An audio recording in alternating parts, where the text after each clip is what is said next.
अभी मुझे पता चला कि क्लास में हुआ है। हाँ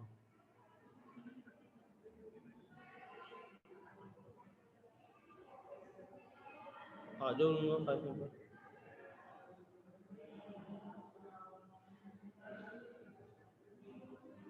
आ जाओ ऊपर, आ जाओ नंबर 5। अस्सलाम वालेकुम। स्क्रीन में शेयर कर रहा हूँ। ठीक है, मैं आपको दे दूँ। यहाँ गिरा हुआ कितना पता मैं भेज दिया, मेरे पास इतना बड़ा पड़ा था। आप ये बॉक्स वाला ले लो, सही बात है।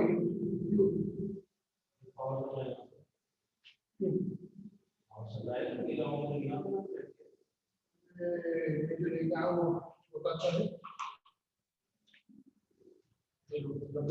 वो बड़ा है आपका।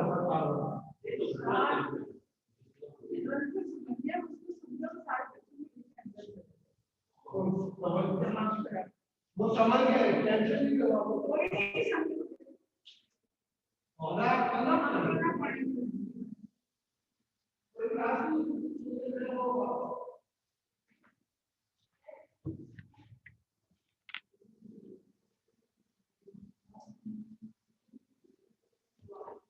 तो मैं स्क्रीन शेयर कर रहा हूँ।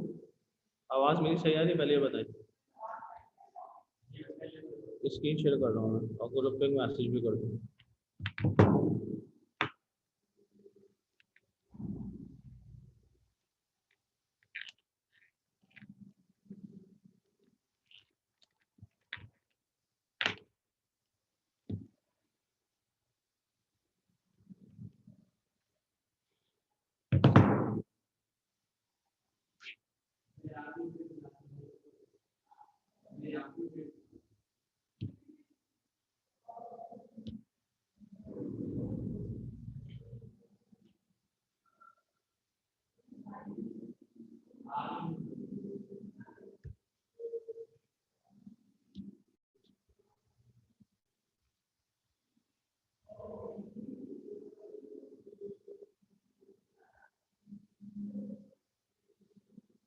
ये स्क्रीन आपके पास शेयर हो गई होगी, राइट?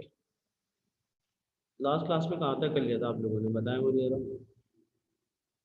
वर्क एनर्जी पावर कर रहे थे हम, और वर्क एनर्जी पावर के अंदर हमने पावर तक कर लिया था।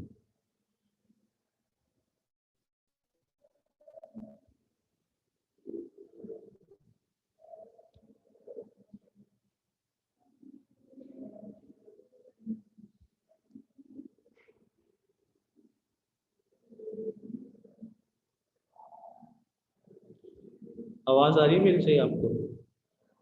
बताएं लास्ट क्लास में कहाँ तक करा दिया था मैंने आपको।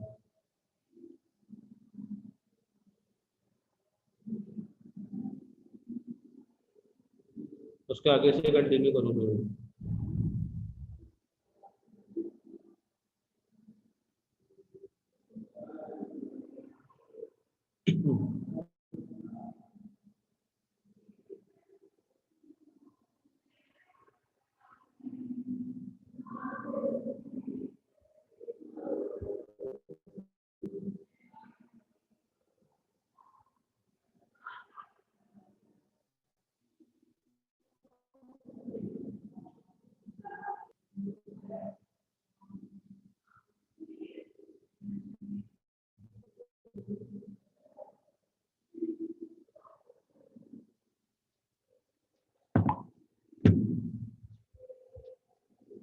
जी मैसेज आया मेरे पास।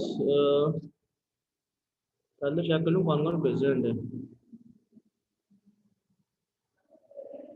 सर ऑनलाइन हमारी बहुत और पास पेपर कर क्या ऑनलाइन? सर ऑनलाइन हमारी बात हुई तो पास पेपर करने की नहीं। पास पेपर करने थे, बता दो मुझे, भेज दो, मैं करवाता रहता हूँ। कौन कौन से क्वेश्चन है व्हाट्सएप पे भेजो मुझे, मैं सॉल्व कराता रहूँगा यहाँ।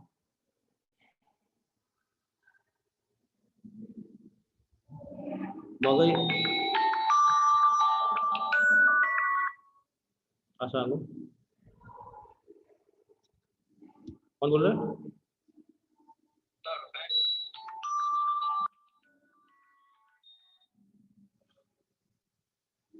अस्सलाम जी सर। अल्हम्दुलिल्लाह। जी जी बिल्कुल बिल्कुल, वो अभी वो बच्चों को मुझे नहीं पता था। हाँ, बच्चों का मैंने टेस्ट अनाउंस किया था लास्ट वीक, तो वो बच्चों फ़ोन करके पूछे थे, उससे मैंने कहा मैं पूछ लेता हूँ कि आपने फ़ोन आ गया।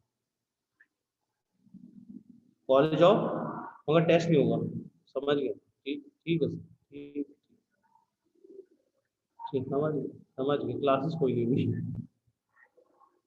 ठीक है सर।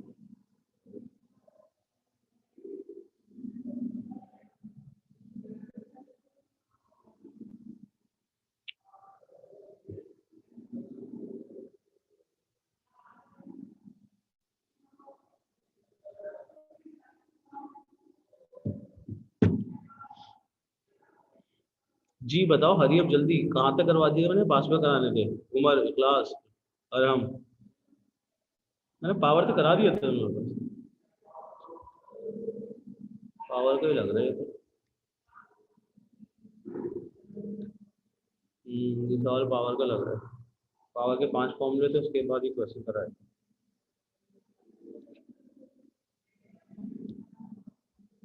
मगर पावर में तुमने एफिशिएंसी नहीं की थी मेरे साथ। पावर के पहला फॉर्मूला कर लिया था, दूसरा कर लिया था, third and fourth. M G H upon time, M V square upon two T, energy upon time और this। सही है। करा दो पासवर्ड के सवाल भी इसी में। पावर के अंदर मैं नेक्स्ट टॉपिक की बात करूँ तो नेक्स्ट टॉपिक आपके पावर में आता है, वो आता है आपके पास एफिशिएंसी। क्या चीज़ आती है आपके पास? एफिशिएंसी का टॉपिक आता है पावर के बाद आपके पास सिलेबस में, एफिशिएंसी। अगर मैं एफिशिएंसी की बात करना चाहता हूँ,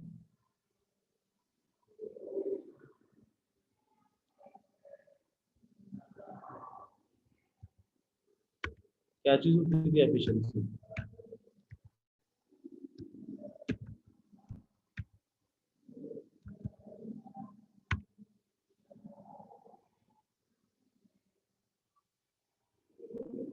किसका डिफाइन करती है एफिशिएंसी को?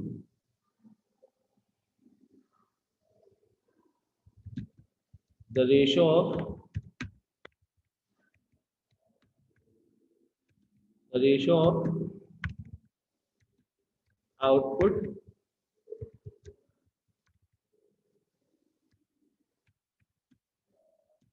Upon input is called efficiency.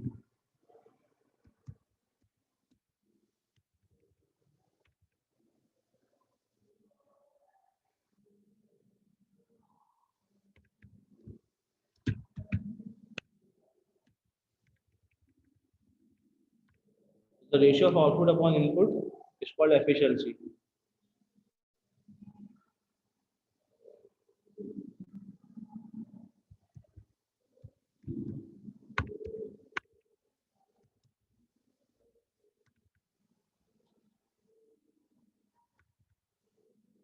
Efficiency की स्पेलिंग क्या है? मेरे ध्यान से निकल रही है, E double F I.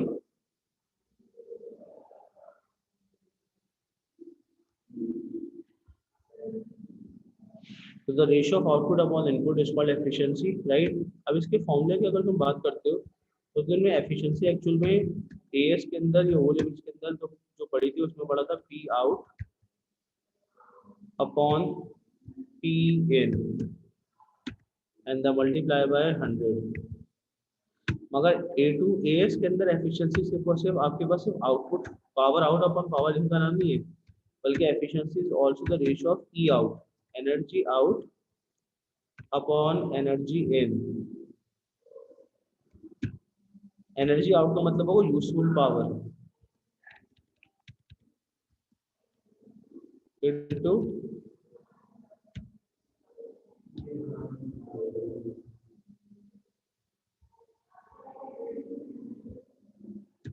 Into 100।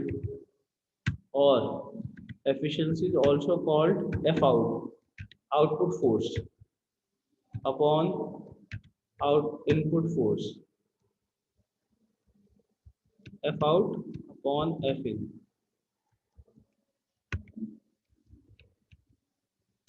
into 100. So efficiency is the ratio of three quantities: power out upon power in, energy out upon energy in, और आपके पास फोर्स आउट अपॉन फोर्स इन।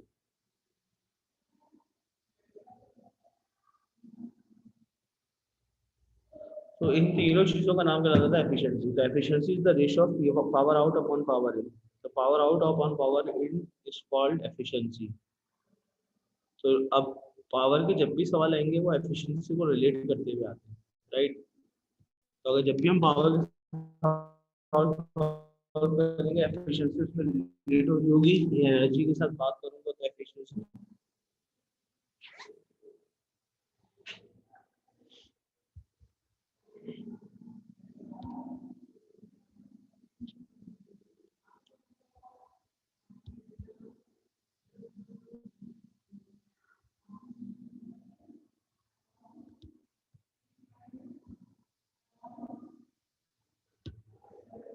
रुको एक मिनट में सवाल देता हूँ। स्कूल ने मना कर दिया ऑफिशियली, ऐसी बात तो बता दो। ये स्क्रीन आपके पास शेयर हो रही होगी, राइट। इस स्क्रीन के अंदर आपके पास जो पहला सवाल है वही है एफिशिएंसी का। तो मैं साइज थोड़ा सा छोटा कर दूं,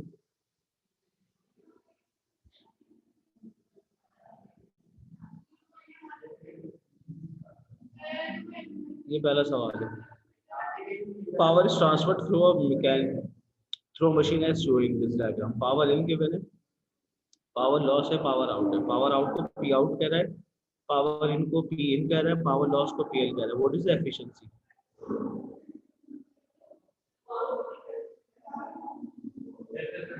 what is the efficiency of the machine? कौन सा ऑप्शन होगा बताइए?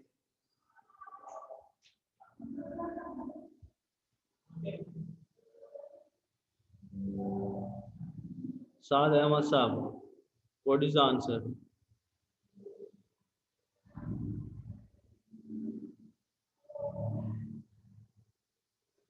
MCQ number 1, what is the answer? एक मशीन है जिसकी पावर इन है पी आई, पावर आउट है पी आउट, और आपके पास पावर लॉस है पी एल। तो पूछता है what is the efficiency? What is the efficiency of the system?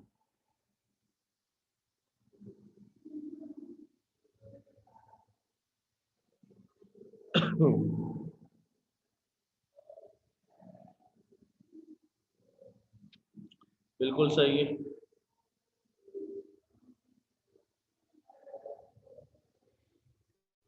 देखो लास्ट फॉर्मूले में एफ एक्चुअल में कॉन्सेप्ट क्या है तुम ये समझ लो।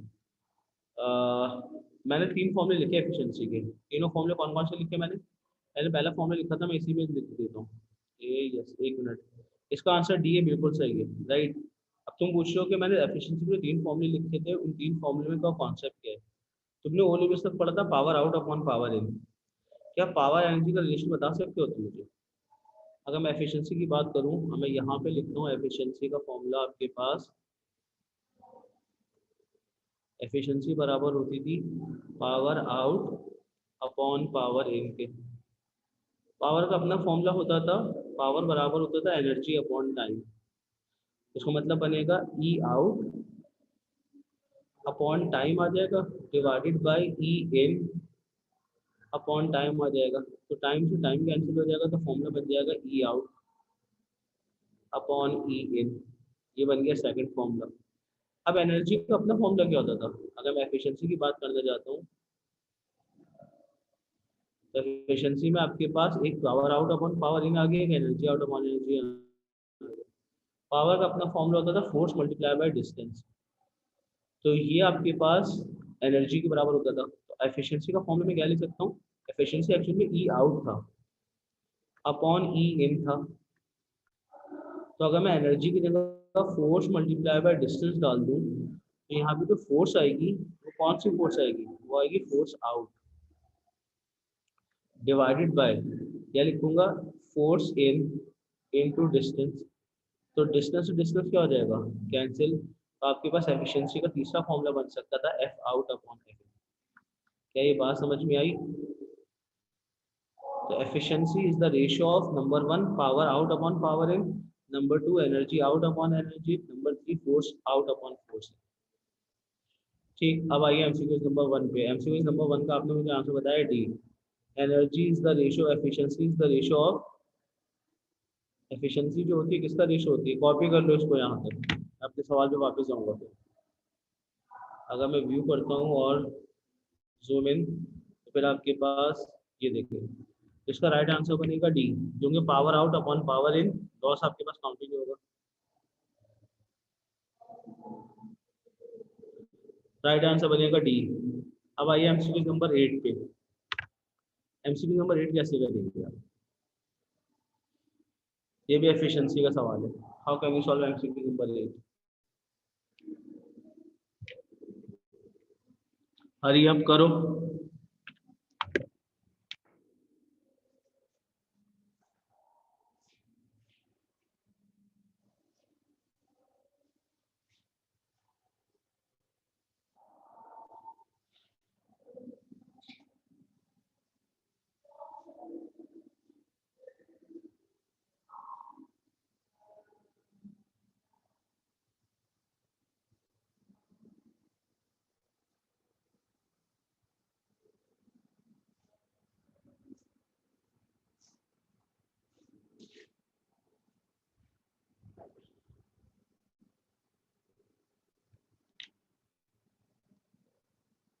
जी कैसे होगा एमसीक्यू नंबर 8?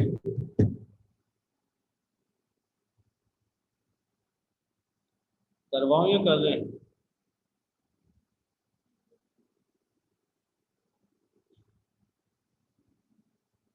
करवा दे सर। आपके पास हाइट कितनी गिवन है? हाइट गिवन है 200 metre, right? During this fall 40% of the twinkle energy converted to thermal energy, what is the speed?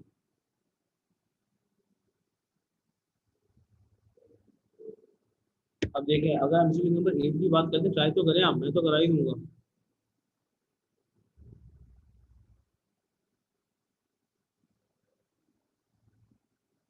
40% energy waste हो जाती है। जब 40% एनर्जी वेस्ट हो जाएगी थर्मल में, तो रिमेनिंग बचेगी काइनेटिक।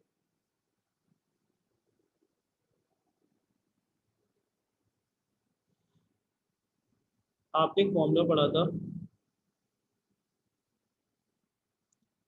कर रहे हैं या करवा दूं? सवाल समझ में आया? एक ऑब्जेक्ट है जिसको ड्रॉप करते हैं, जिसकी हाइट है 200 metre, right? During the fall 40% of energy is wasted in terms of thermal, तो पूछते what is the speed? Speed निकालनी, इसका मतलब काइनेटिक एनर्जी का कॉन्सेप्ट है। इसका मतलब होगा 20% का 40% निकालो, नहीं 200 मीटर का 60% जो बनेगा वो रिमेनिंग एनर्जी बनेगी। 40% तो वेस्ट हो गया ना। देखिए कैसे हो गया सवाल, देख लीजिए। यस, स्पेस होनी चाहिए क्या? आंसर दिया है किसी ने? वर्किंग के साथ भेजो मुझे एक सेकंड। इसका आंसर आप बोल रहे हैं सी, उमर। चेक कर लेते हैं, अभी सी का मतलब है 49। अभी चेक कर लेते हैं।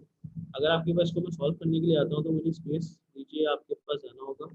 स्पेस चाहिए ताकि सवाल भी आपकी नज़रों के सामने रहे और मैं सॉल्व भी करा सकूँ। अब देखें, क्वेश्चन नंबर अगर मैं 8 सॉल्व करने के लिए जाता हूँ, तो 8 के अंदर एग्जामिनर ने आपको हाइट बता दी है। हाइट है 200 मीटर्स, कितनी परसेंट एनर्जी वेस्ट हो रही है? 40%। तो रिमेनिंग कितनी बचेगी? 60%। तो अब निकालो 60% ऑफ एच, क्योंकि जो 60% ऑफ एच होगा वही जीपी होगी। तो मतलब बनेगा 60/100 मल्टीप्लाई बाय 200। ये बात समझ में आई? 60% ऑफ 200 बनेगा आपके पास, जीरो से जीरो कैंसिल, इस जीरो से जीरो कैंसिल, तो 20 मल्टीप्लाई बाय 6, 120 मीटर। उसका मतलब बनेगा अब आपके पास जो हाइट आ गई वो 120 मीटर की हाइट आ गई। मैंने आपको फॉर्मूला बताया था लॉ ऑफ कंजर्वेशन एनर्जी का, जी एच किसके बराबर होता था? Half V square. ये फॉर्मूला याद है आपको?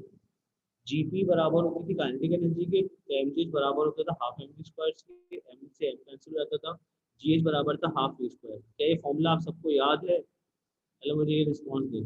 अगर ये फॉर्मूला याद है तो आपसे हो गया सॉल्व। ग्रेविटी कितनी होती है? 9.81। 9.81 ग्रेविटी लेंगे, हाइट लेंगे 120, is equals to 1/2 N V square. Speed तो निकालनी थी आपने, टू इधर शिफ्ट हो जाएगा, तो जब 2 मल्टीप्लाई होगा 9.81 से मल्टीप्लाई बाय 120 बराबर होगा वी स्क्वायर के। जो आंसर निकले उसको अंडर रूट लगा देना, तो वेलोसिटी निकल आएगी। बताओ मुझे सॉल्व करके क्या आंसर आ रहा है।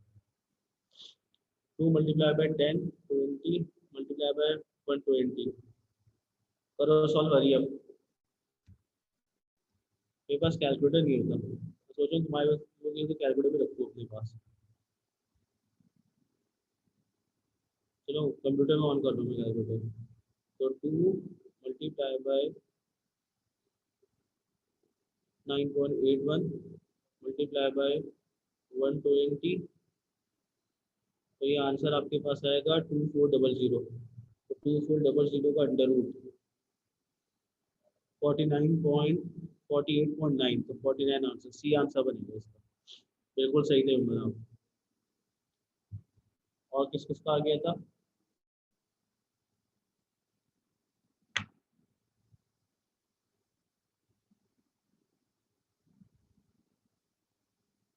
जी 9.8 को तो मल्टीप्लाई करना, देखो वर्किंग देखो ना, जी एच बराबर है हाफ ई स्क्वायर के। एग्जाम्पल ने कहा था हाइट की टोटल 200 मीटर, तो 200 मीटर में एक्चुअल में हाइट थी, उससे जीपी जनरेट होगी, उसका 40% वेस्ट हो जाती है। तो ना आपके पास, देखो ग्रेविटी एक कांस्टेंट है, मास एक कांस्टेंट है, इसका मतलब होगा जीपी के अंदर अगर आपके पास हाइट ही वो फैक्टर है जिसकी वजह से जीपी चेंज हो रही होती है, तो अगर जीपी 40% वेस्ट हो रही है तो हाइट भी तो 40% वेस्ट हो रही होगी। Did you get my point? The formula of GP is mgh. When an object is dropped, mass will not change, gravity will not change, only height will change. So due to change of height, GP will change. तो इसका मतलब होगा GP and height are directly proportional. So if 40% waste of GP, it means 40% waste of H.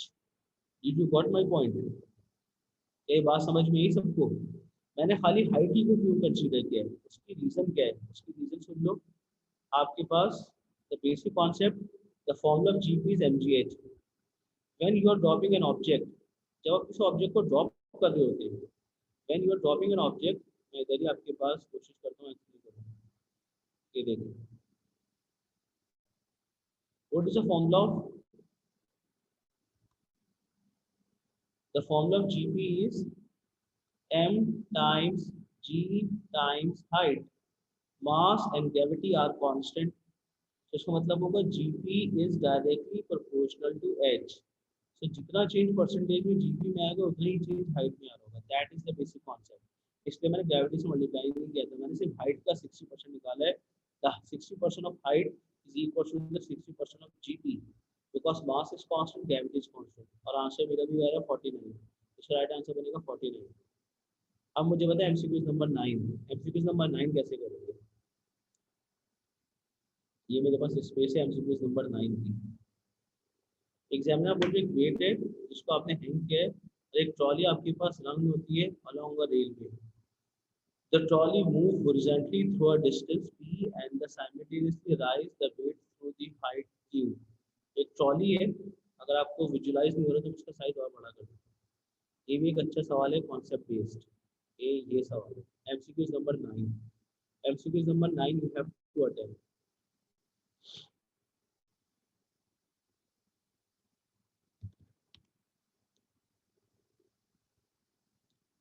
कैसे करेंगे MCQ number 9?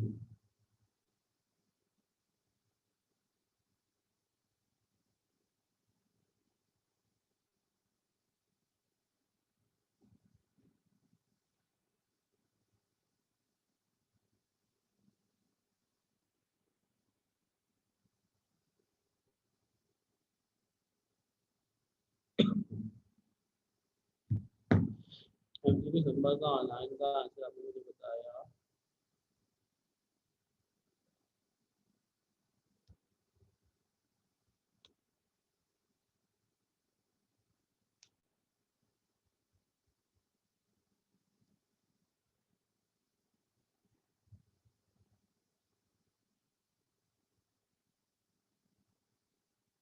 Very good.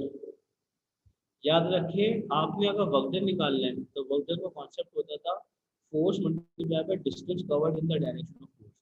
अब इस diagram के अंदर ऑब्जेक्ट का वेट क्या एक्ट कर रहा होगा?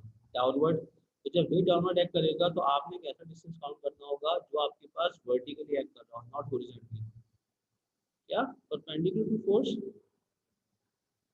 No, what is this concept?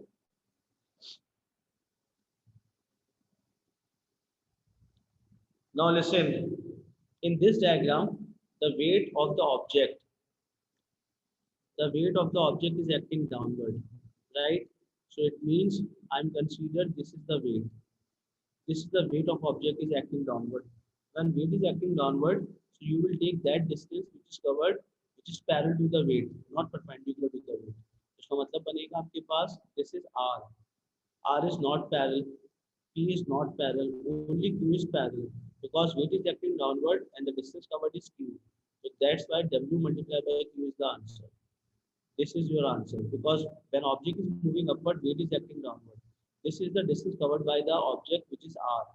P is the horizontal distance, R is the inclined distance. But according to definition of force, work done is the product of force multiplied by distance in the direction of force. तो इसका मतलब होगा जिस direction में weight act कर रहा है, उसी डायरेक्शन का distance काउंट कर लोगे आप.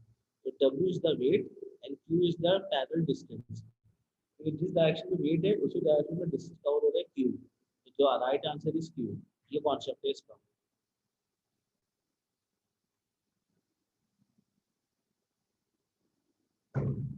So that is the basic concept. This we have to solve करेंगे आप.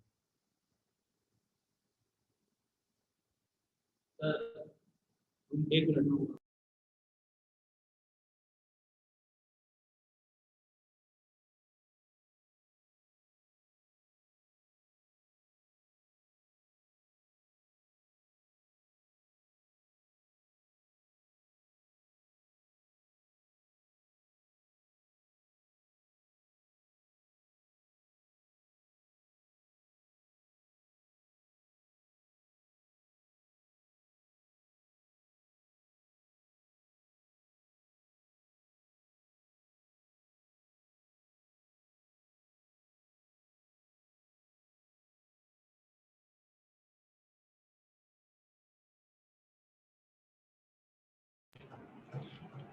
हम लोग तो वैसे भी टाइम बात करें, मतलब पहले यहाँ से ऑनलाइन क्लास हो किसी और स्कूल की, उसके बाद फिर यहाँ की.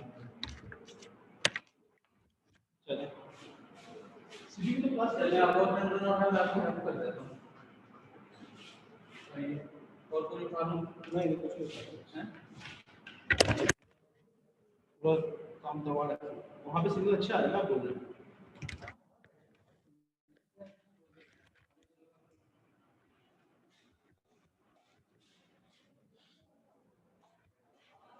तो पढ़ा रहे हैं, देख लिया.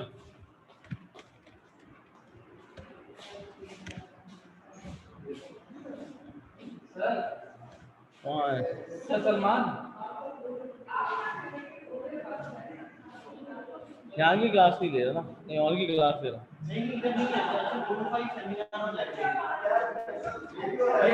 चप्पल को भेज दे, चप्पल को भेज.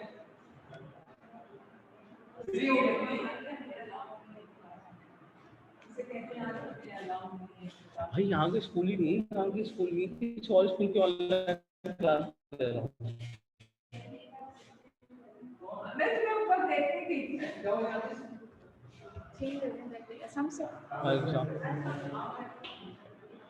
मैं इसको रूम में खुलाओ. कंप्यूटर लैब खुली हुई है, कंप्यूटर लैब खुली हुई है, क्लास हो रही है.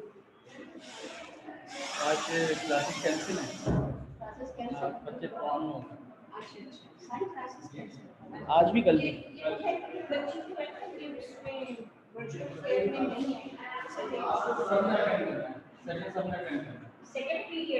फर्स्ट से सेशन जो है सब ने अटेंड करना है, स्टार्ट हो गया.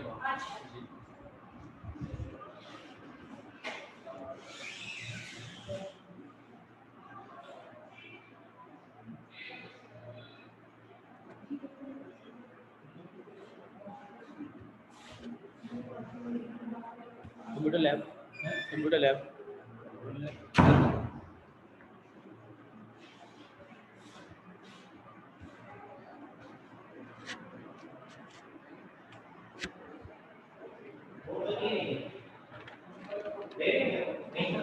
क्या आप दे रहे हैं या नहीं? जी क्वेश्चन नंबर 10 कैसे करेंगे?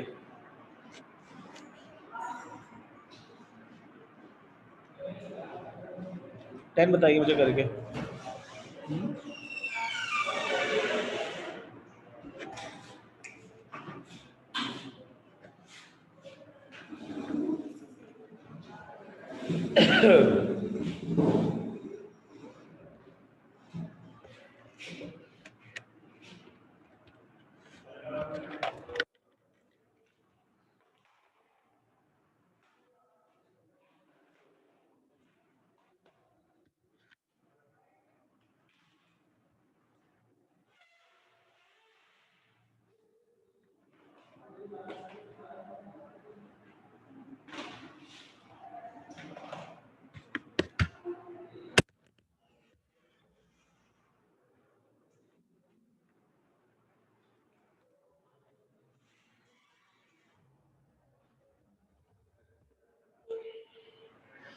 टेन मुझे याद पड़ा था, शायद काइनेमैटिक्स में भी किया था आपने। रुको पहले मैं इसकी सारी चीज़ें रब कर दूँ। 10 9 की।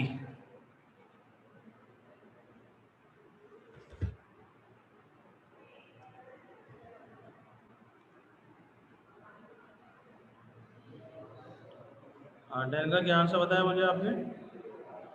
10 का आंसर बताया है बी। बी होगा, चेक कर लेते हैं अभी बी है नहीं है।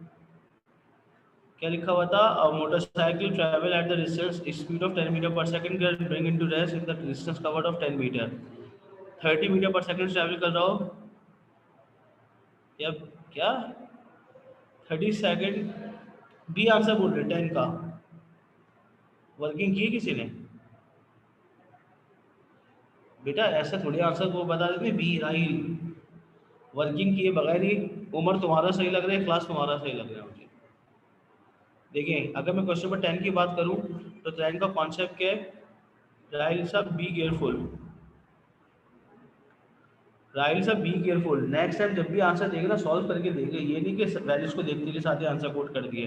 आंसर ए लेवल्स में ऐसे नहीं निकलते। You have to do work, आपको काम करना पड़ेगा।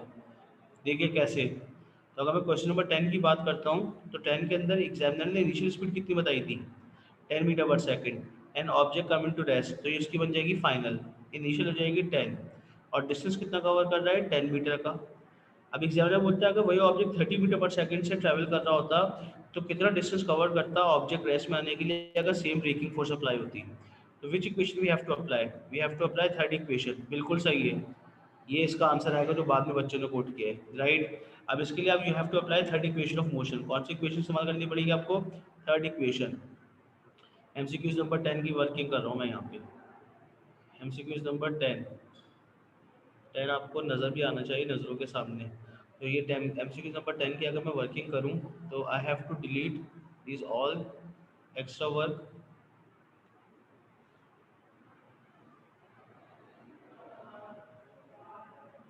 Now I am solving question number 10। If I am solving question number 10, so the basic concept of question number 10 is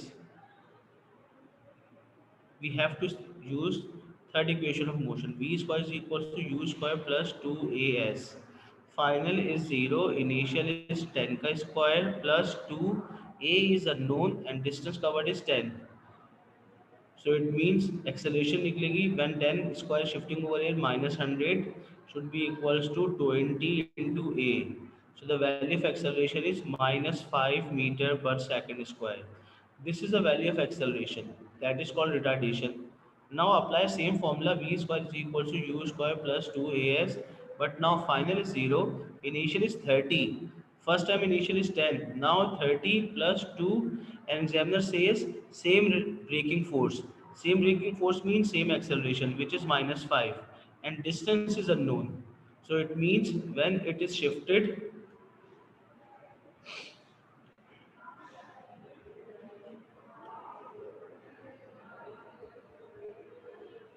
so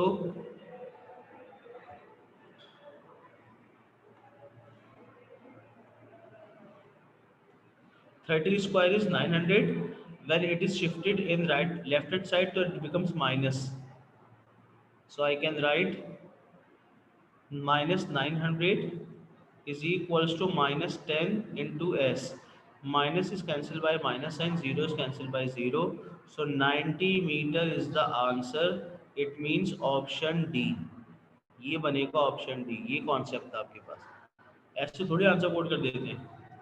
क्या ये बात समझ में आई सबको? Shaham, Salman, this question is also coming kinematics.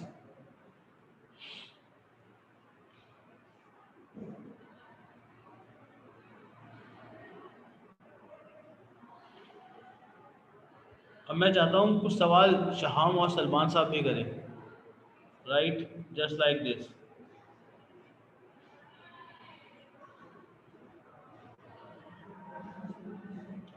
MCQ is number 15. 15 is most conceptual question. I'm giving you 2 minutes and you have to give answer WhatsApp. WhatsApp पे मुझे answer भेजना है MCQ नंबर 15 का, क्योंकि आप डायरेक्ट नहीं कर सकते। सर रिपीट कैसे करना है हमने? 15 करना है।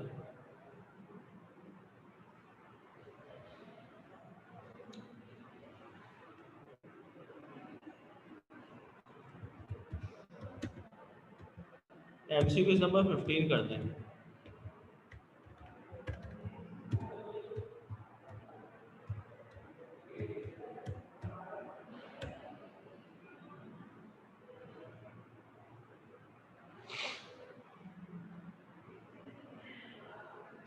वर्किंग भेजो मत। सर वो मैं MCQs में वर्किंग दिखानी नहीं होती ना, मैं सारा दिमाग में कर लेता हूँ। अच्छा, सही दिमाग में कर लेते हैं। चलो बेटा फिर एक सवाल दे देता हूँ, राइट, वो सवाल क्या है देख ले ज़रा। वो पेपर 2 का सवाल है, इसलिए उसकी वर्किंग तो आपको भेजनी पड़ेगी। वो सवाल देख ले, मैं ए पे बना रहा हूँ। ये एक ऑब्जेक्ट है,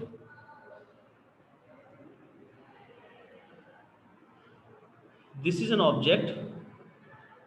इनको शेप कर लेते हैं ज़रा।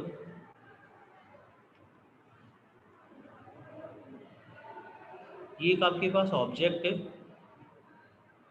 इस ऑब्जेक्ट का मास आपके पास है 50 ग्राम्स। इसको आप ड्रॉप करते हैं, क्या करते हैं आप इसको ड्रॉप, और ये ग्राउंड पे पहुंच जाता है। ये आपका ग्राउंड है, that is your ground, and it will take time t second to reach the ground. An object of mass 50 gram is dropped. जब ड्रॉप होगा इनिशियल वेलोसिटी कितनी होगी? 0 होगी। ये बात मैंने आपको बता दी, बतानी तो नहीं चाहिए थी। When object is dropped, initial velocity is 0. It will take time t second to reach the ground. Ground तक पहुंचने में कितना टाइम लगाता है? t सेकंड लगाता है। अब t सेकंड की वैल्यू कुछ भी हो सकती है, 5 second, 10 second, 15 second, right, what ever the value, it doesn't matter.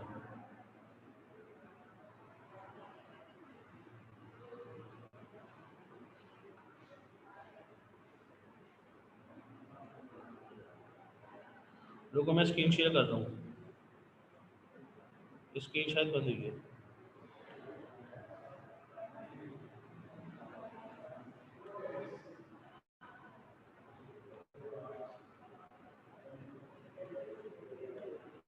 Screen share हो गई होगी आपके पास, राइट। क्वेश्चन क्या है?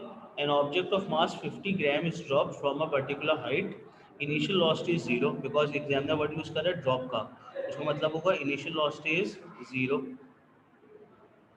इनिशियल वेलोसिटी आपको कितनी गिवन है आपके पास? 0 बता दी उसने।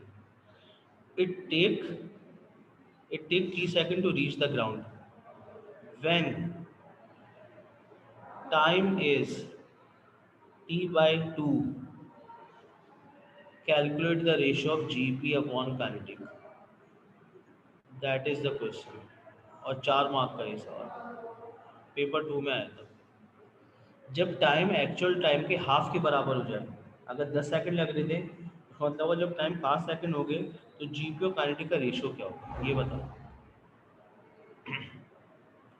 क्या ये बात समझ में आई? सही उसका आंसर ये था, 15 का आंसर ये आंसर मैंने मार्क कर दिया और ये है भी सही। अब ये सवाल करके दिखाएं जो फिजिक्स में बहुत सीधे बन रहे थे। चलो इसको करने के लिए मैं ऑफिशियली 10 मिनट दे रहा हूँ, और इसकी वर्किंग मुझे भेज दी व्हाट्सएप पे कि उमर साहब ने कहा था ना कि मैं तो मेंटली करता हूँ, एमसीक्यूज की वर्किंग दिमाग में करता हूँ। अब इसको दिमाग में करो या पेपर पे करो, आंसर चाहिए मुझे, चॉइस आपको दे रहा हूँ मैं, जिस तरह चाहे करना चाहे कर लो। माइक सब अपने ऑन कर ले और जो जो बोलना है बोलते रहे। या व्हाट्सएप पे अगर वर्किंग भेज दी तो भेज दी मुझे। सवाल दोबारा से समझा रहा हूँ, पेपर 2 का सवाल है।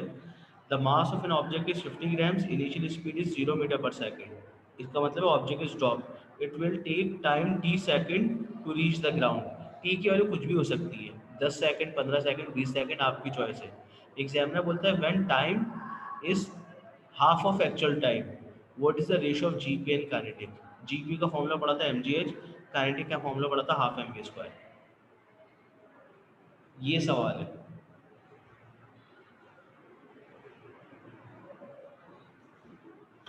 आज की क्लास का सबसे हैवी, हाउ कैन यू समझ ही नहीं सॉल्व।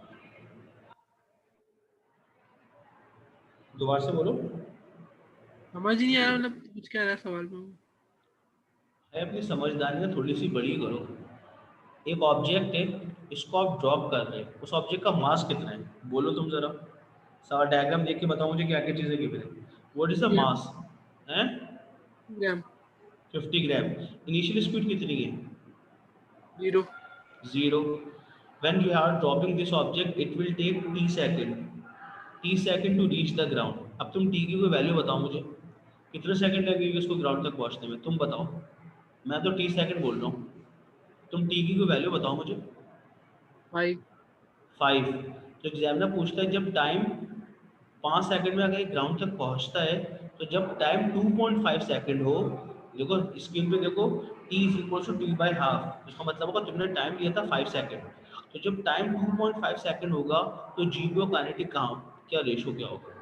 जब टाइम आधा होगा ऑब्जेक्ट ग्राउंड तक पहुंच चुका होगा, या जहाँ से ड्रॉप हुआ था ग्राउंड के बीच में कहीं होगा? ये बात मुझे हाँ। बताओ शाम।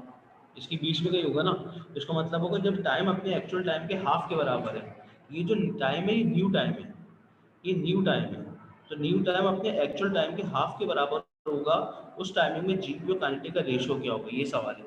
तुमने मुझे टाइम बताया था 5 सेकंड, तुमने क्या टाइम सपोज किया था? 5 सेकंड। तो एग्जामिनर पूछा कि जब टाइम 2.5 सेकंड हो तो जीपी और काइनेटिक का रेशियो क्या होगा। आई बात समझ में? समझ तुम आ टाइम गई। केवल 10 सेकंड ले रहे थे, तो टाइम अब आगे समझ में, चलो स्टार्ट करो।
नहीं उमर, रॉन्ग है आंसर तुम्हारा, रेशो वन नहीं होगा।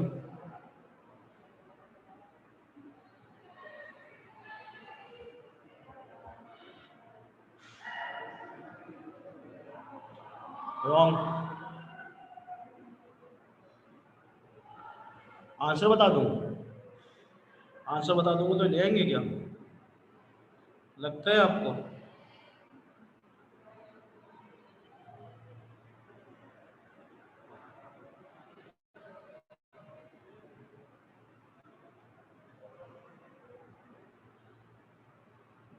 रेशो वन देखिए।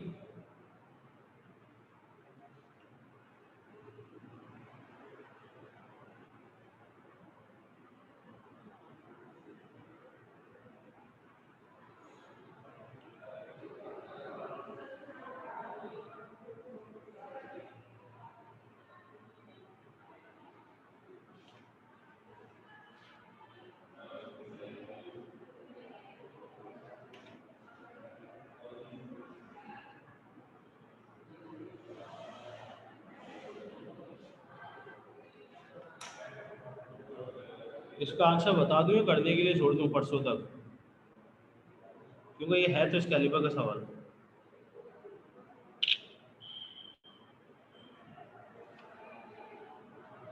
ये आंसर बता दूं, आपको करने का टाइम दे दूं, तो फिर आपको लगता है कि आप कर पाएंगे?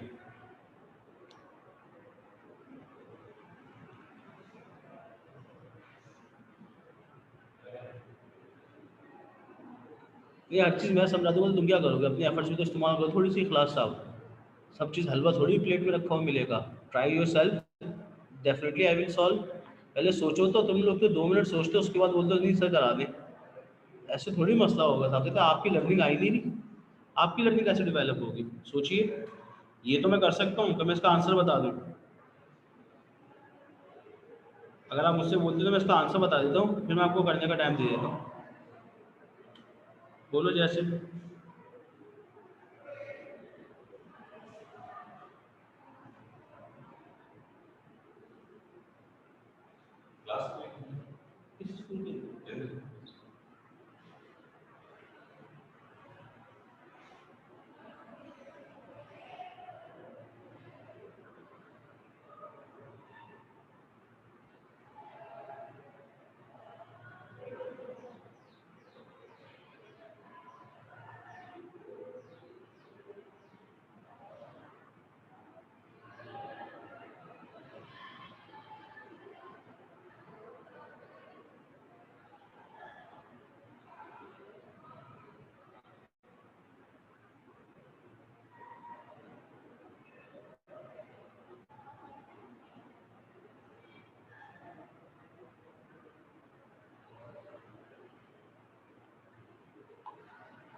जी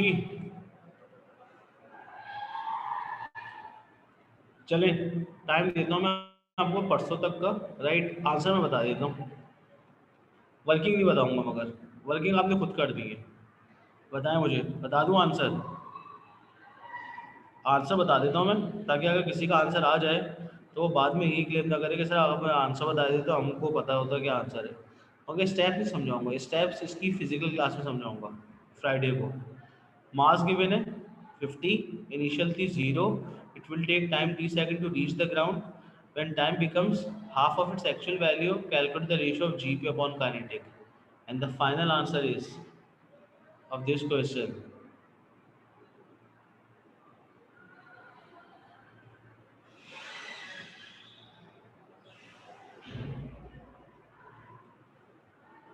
the ratio of GP and kinetic is 3:1. This is the answer. Now you have to prove this answer. Answer तो आपसे निकला ही था, मगर आपने इसको प्रूव करना है कि अगर टाइम आपके पास एक्चुअल का हाफ हो तो जीपी और काइनेटिक का रेशियो जो होगा वो 3:1 होगा. This is the answer. Now I am ending my class. This is your homework. आपको इसको घर पे सॉल्व करना है, राइट? ओके, खुदा हाफिज. ट्राई कीजिएगा, मुझे ये आंसर फ्राइडे को चाहिए क्लास में. ओके जी, खुदा हाफिज.